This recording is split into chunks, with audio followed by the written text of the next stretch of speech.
D5 Hindi channel में आप सबका बहुत बहुत स्वागत है। आज हम आपको ले चलेंगे एक ऐसे मंदिर की तरफ जिसमें बहुत सारी किंवदंतियाँ जुड़ी हुई हैं। बेहद खूबसूरत और अपनी एक अलग संस्कृति लिए हुए पूर्वोत्तर भारत का प्रवेश द्वार गुवाहाटी असम का सबसे बड़ा शहर है। ब्रह्मपुत्र नदी के किनारे पर स्थित यह शहर प्राकृतिक सुंदरता से तो ओतप्रोत है ही। यह न सिर्फ राज्य बल्कि पूरे पूर्वोत्तर क्षेत्र की विविधता साफ तौर पर देखी जा सकती है। संस्कृति, व्यवसाय, धार्मिक गतिविधियों का केंद्र होने के कारण यहाँ विभिन्न नस्लों, धर्म और क्षेत्र के लोग एक साथ रहते हैं। इस शहर में घूमने और देखने के लिए बहुत कुछ है और यह शहर पर्यटन के लिए भरा पड़ा है। परंतु यदि आपने यहाँ रहस्यमय कामाख्या मंदिर नहीं देखा और उसके दर्शन नहीं किए तो समझ लीजिए आपकी यात्रा तो अधूरी ही रह गई। तो आज हम आपको ले चलते हैं कामाख्या मंदिर। कामाख्या मंदिर गुवाहाटी का मुख्य धार्मिक अट्रैक्शन है। ये मंदिर गुवाहाटी के अंतर्गत आने वाली नीलाचल पहाड़ियों में स्थित है, जो रेलवे स्टेशन से 8 किलोमीटर की दूरी पर है। ये मंदिर एक तांत्रिक देवी को समर्पित है। इस मंदिर में आपको मुख्य देवी कामाख्या के अलावा देवी काली के 10 रूप जैसे धूमावती, मतंगी, बगोला, तारा, कमला, भैरवी, चिन्मासा, भुवनेश्वरी और त्रिपुरा सुंदरी भी देखने को मिलते हैं। कामाख्या मंदिर गुवाहाटी का प्रमुख धार्मिक होने के साथ साथ ये नीलाचल पहाड़ियों में स्थित होने से बहुत ही सुंदर रूप लिए हुए है। इस मंदिर में मुख्य देवी के अलावा काली देवी के 10 रूप मिलते हैं। 108 शक्ति पीठों में शुमार होने के अलावा ये मंदिर इससे जुड़ी किंवदंती अपने में बहुत ही रोमांच लिए हुए है। पौराणिक मान्यता के अनुसार एक बार देवी सती अपने पिता द्वारा किए जा रहे महान यज्ञ में शामिल होने जा रही थी। तब उनके पति भगवान शिव ने उन्हें वहां जाने से रोक दिया। इसी बात को लेकर दोनों में झगड़ा हुआ और देवी सती बिना अपने पति शिव की आज्ञा लिए यज्ञ में चली गई।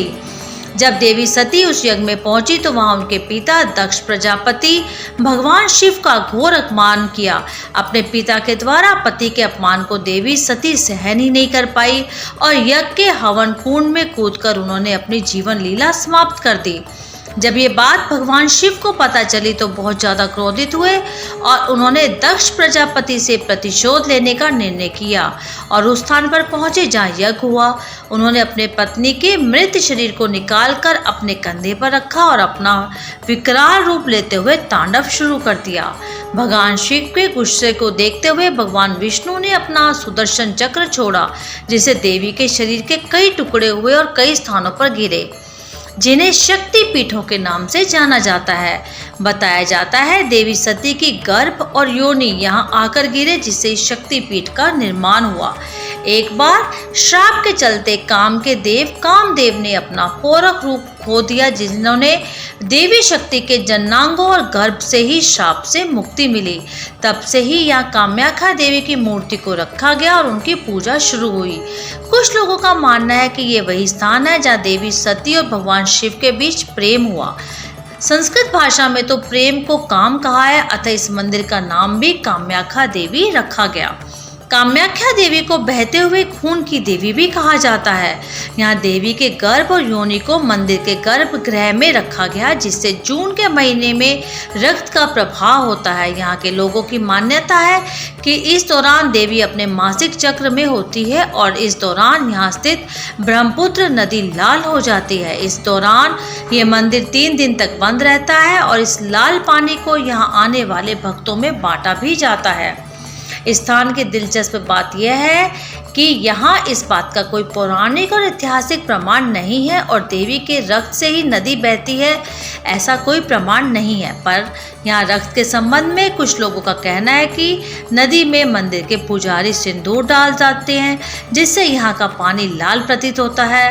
बहरहाल स्त्री का मासिक चक्र और ये एक मंदिर एक स्त्री की रचनात्मकता को तो दर्शाता ही है और ये बताता है कि स्त्री ही इस ब्रह्मांड की जननी है और हमें उसका सम्मान तो हर हाल में करना ही चाहिए। वजह चाहे कुछ भी हो, पर कामाख्या मंदिर में आना और उसमें दर्शन करने, देवी के दर्शन करने एक अद्भुत अनुभव है। तो अगर आप यहाँ आए हैं तो आपको इस मंदिर के दर्शन तो बहुत ज़रूरी ही करने चाहिए, क्योंकि उसके बिना तो आपको गुवाहाटी की यात्रा बिल्कुल ही अधूरी है। तो जब भी गुवाहाटी आए आप कामाख्या मंदिर में देवी के दर्शन कर कर अवश्य जाएं।